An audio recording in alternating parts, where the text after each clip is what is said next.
Everyone, कैसे हैं आप सभी। स्वागत है आपका हमारे YouTube channel gold story point पर। आज की कहानी है मेरी ननद बहुत समझदार है।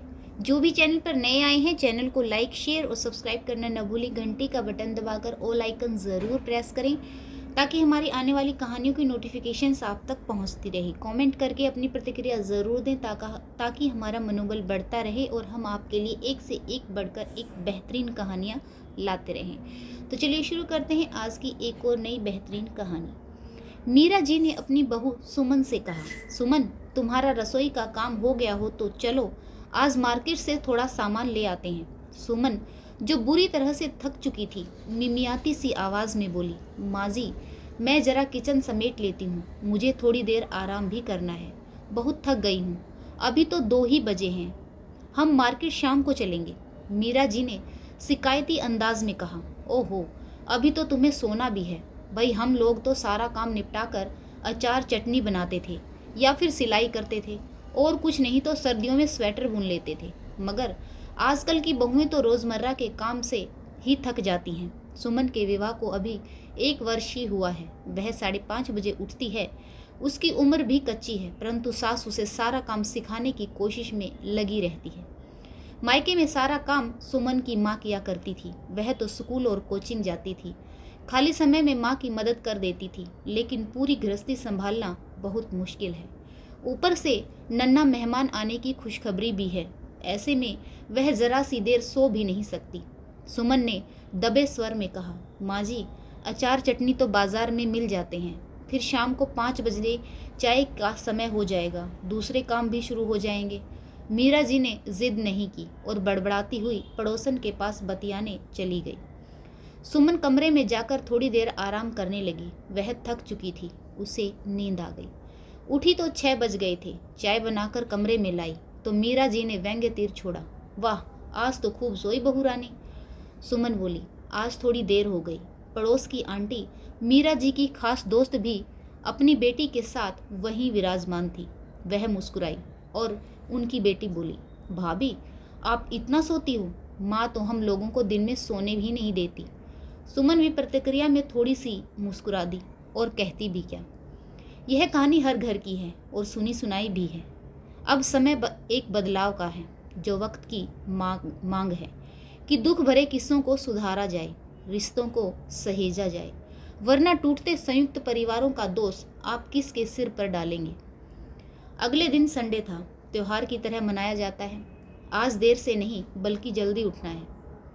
मुश्किल से 5:30 से 5 मिनट ही ऊपर हुए थे कि मीरा जी ने आवाज़ लगाई, यश बेटा, आज उठे नहीं क्या?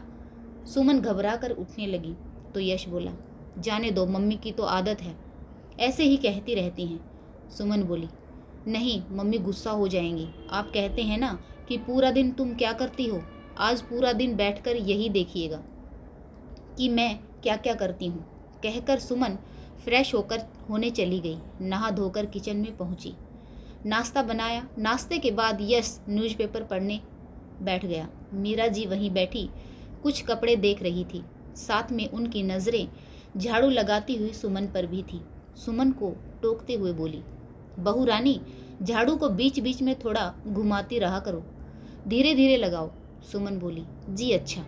फिर सास बोली, पहले बिस्तर झाड़ो, देखो कचरा उड़ गया है, झाड़ू अच्छे से लगाओ। यश तिरछी नज़रों से अपनी माँ और सुमन की तरफ नज़रें बचाकर देखने लगा और हल्का सा मुस्कुरा दिया। अजीब है, सास बहू की खट्टी मीठी तकरार। आजकल धूल भरी आंधियाँ ज़्यादा चल रही हैं। सुमन को याद आया कि मायके में जब वह झाड़ू लगाती थी तो सब उसकी तारीफ करते थे, कहते थे पोछा लगाने की ज़रूरत ही नहीं है, झाड़ू इतनी अच्छी लगाती हो कि बिल्कुल साफ सुथरा नज़र आता है। और अब चाहे कितनी भी सफाई कर लो, सासू माँ को गंदगी ही नज़र आती है। झाड़ू लगाने के बाद स्कूटी, खिड़की, दरवाजे, सब जगह कपड़ा मारो, धूल जम गई है, पोछे का पानी 2 बार बदलो। यह सब काम निपटा तो सास बहू किचन में थी। मीरा जी कुछ खा रही थी, सुमन किचन साफ कर रही थी। 4 बर्तन सिंक में पड़े थे, जिन्हें देखकर मीरा जी बोली, अरे बहू, तुमने यह बर्तन नहीं धोए? बेटा, बर्तन थोड़े थोड़े करके धोती रहा करो, इतना भंडार जमा मत किया करो। थोड़े थोड़े बर्तन धोने से किचन साफ रहता है।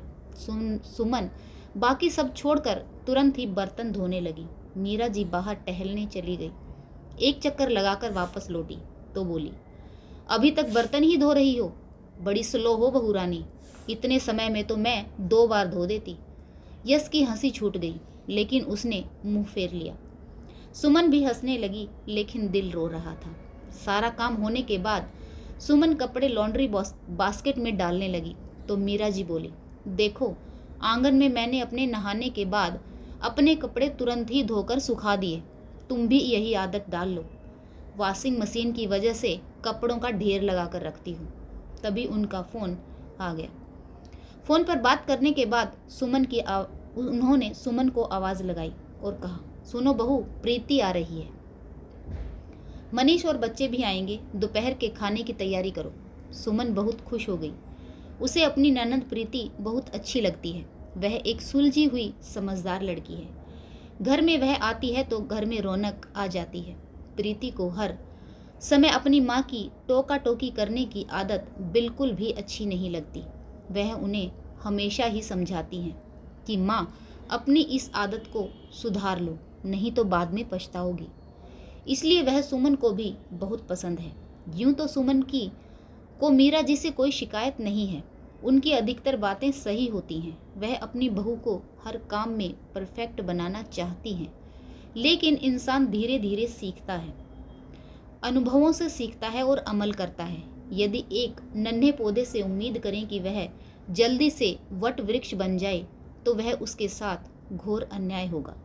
इसी कारण सही होते हुए भी सास की 24 घंटे की टोका टाकी की बातें गलत रुख अपना लेती हैं, जिससे बहू के मन में क्रोध और खिन्नता का बीज पड़ जाता है और उसे सास की बातें चुभने लगती हैं।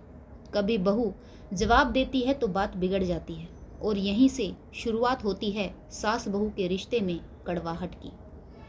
दोपहर में प्रीति के आने से पहले ही सुमन ने पूरे खाने की तैयारियां कर ली थी। 2 सब्जी, पुलाव, दाल, रायता, सलाद, सिर्फ रोटी सेकनी ही बाकी थी। तभी प्रीति आ गई। सब लोग खुशी से मिले, बातें होने लगी।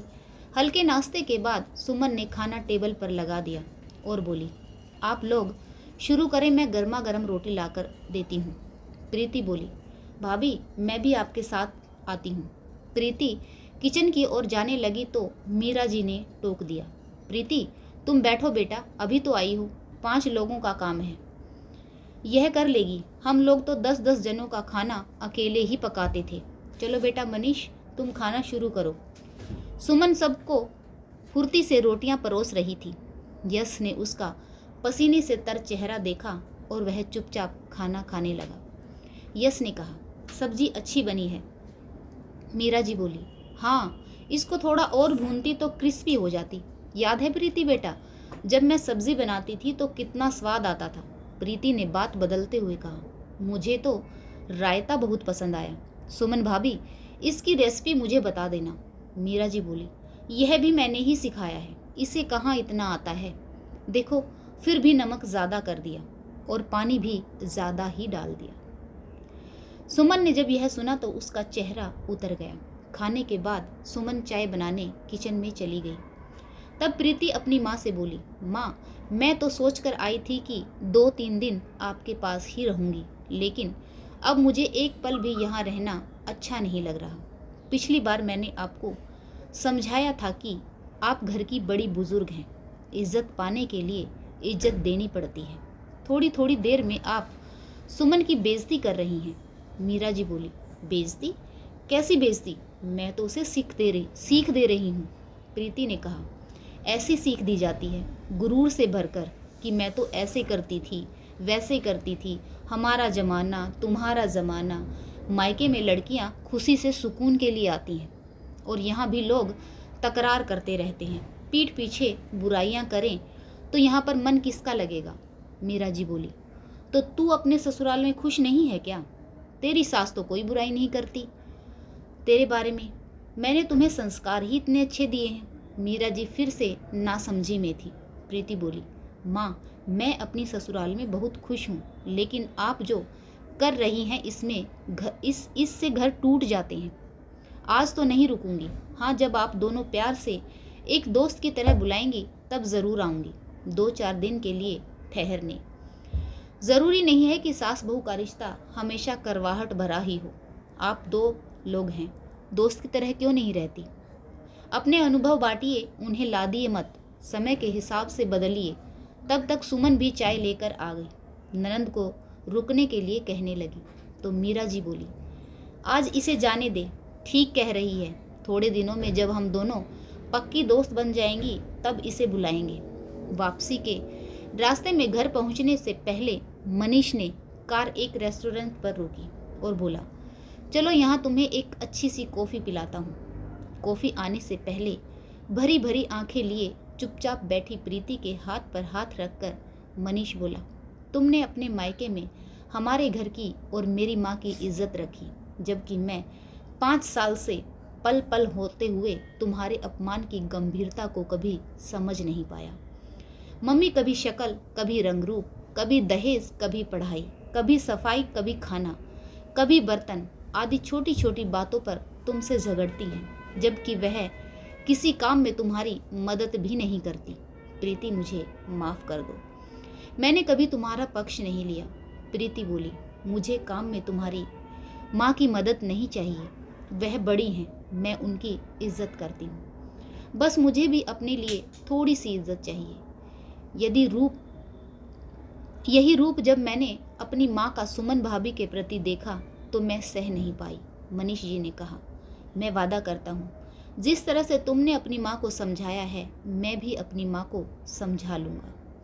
आशा करती हूँ आपको यह कहानी ज़रूर पसंद आई होगी। कहानी पढ़ने के लिए आप सभी का एक बार फिर से बहुत बहुत धन्यवाद। कमेंट बॉक्स में अपनी प्रतिक्रिया ज़रूर दें कि आजकल के बदलते ज़माने में सास बहू का रिश्ता बदल जाना चाहिए या फिर सास को ऐसे ही कठोरता अपनाए रहना चाहिए। वास्तविकता और समय की मांग तो यही है कि सास बहू को एक दोस्त की तरह रहना चाहिए। बहू को बेटी नहीं बल्कि दोस्त की तरह अपनाएं, उसको घर में पूरे हक दें, अधिकार दें, क्योंकि वह अपना सब कुछ छोड़कर आपके घर में आती है, आपके घर को अपनाती है, आपको अपनापन देती है। तो उम्मीद करती हूँ आपको कहानी ज़रूर पसंद आई होगी। कहानी पढ़ने के लिए एक बार फिर से बहुत बहुत धन्यवाद। जय हिंद, वंदे मातरम, भारत माता की जय।